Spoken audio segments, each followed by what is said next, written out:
Hey, welcome back to Tiny Garage Fabrication. In this episode, we continue work on the Feral Cat, the 1967 Mercury Cougar. Okay, so what I hope to accomplish in this episode is to get the front end torn apart, to continue disassembly basically, so I can see what needs to be done, what needs to be ordered, where we're at with this thing. I don't really know what all's going on. I know it's got some parts, some upgrades, some stuff that I'll show you here in a little bit, but other than just a cursory look, I haven't really dove that deep into it.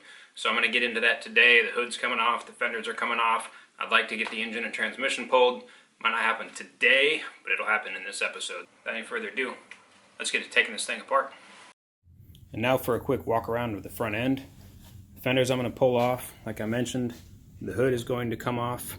All of this stuff up here in the front, the headlights, the radiator support panel, the radiator is going to come out. And all that stuff will allow the engine and transmission come cleanly out that way without having to go up and over. I just like to tear that stuff apart. Always seems to help. It's also going to maybe help for the shock towers. You can see this has the export brace is what they call it. However, it's not even bolted into the firewall because everything's kind of shifted. The holes aren't lining up. If they don't line up, it's usually because your shock towers or the body itself has kind of failed a little bit. Notice there's a little bit of rust right here, so I can imagine there's more rust somewhere else. And then there's the issue of the engine. This is how I got it. There's no water pump on it, no crank pulley. The distributor is just kind of sitting in there. The carburetor they say is bad. I don't really know what's going on with this thing, so I need to pull it. I'm going to take it completely apart. I'm going to investigate, make sure bearings and all this stuff is okay. The transmission is also questionable. I know that it leaks a lot, so it's definitely going to get taken open and maybe put a shift kit in it, some new gaskets on all the little seals, fore and aft, side, bottom, all that stuff, and then shove all this back in. I'm going to put fuel injection on this engine just because I have a fuel injection set up in the box over on the shelf somewhere, and that's just to get this thing into a nice, reliable daily driver. Let's start taking some stuff apart.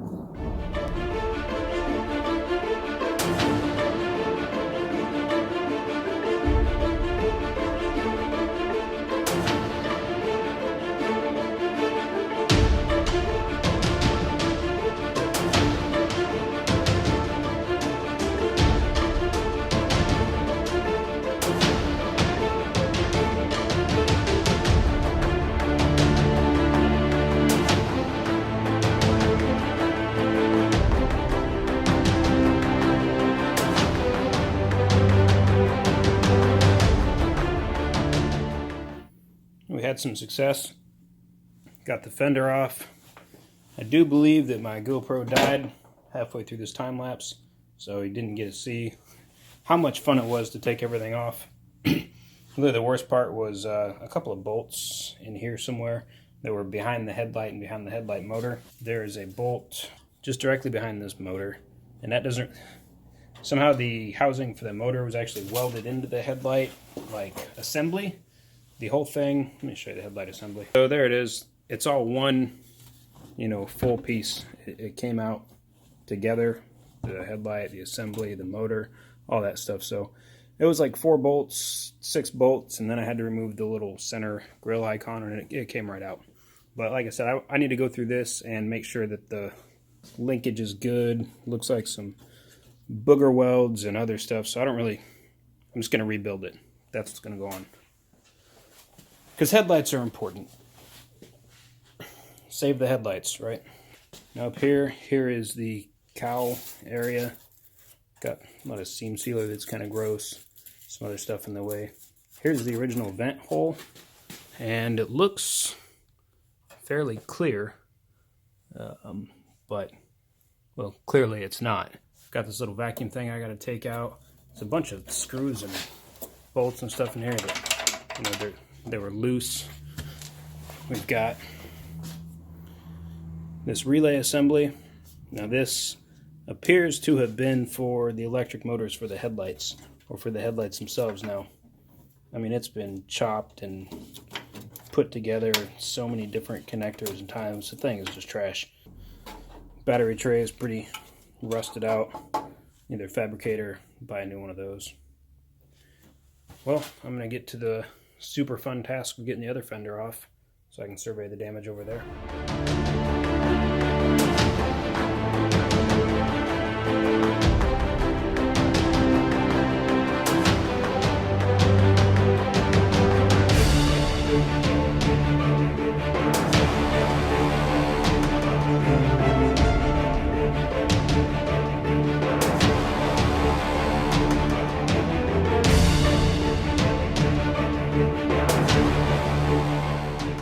Ooh, well, that was fun.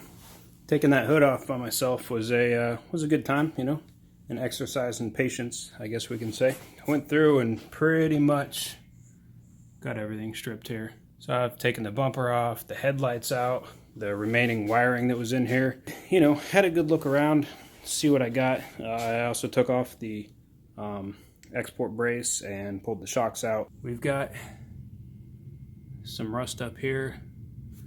You can see these layers right there. But, you know, it all looks like it's easy enough to fix. I'm pretty handy with sheet metal and a welder. I believe that's it for today. Tomorrow, I'm trying to get this motor out of here.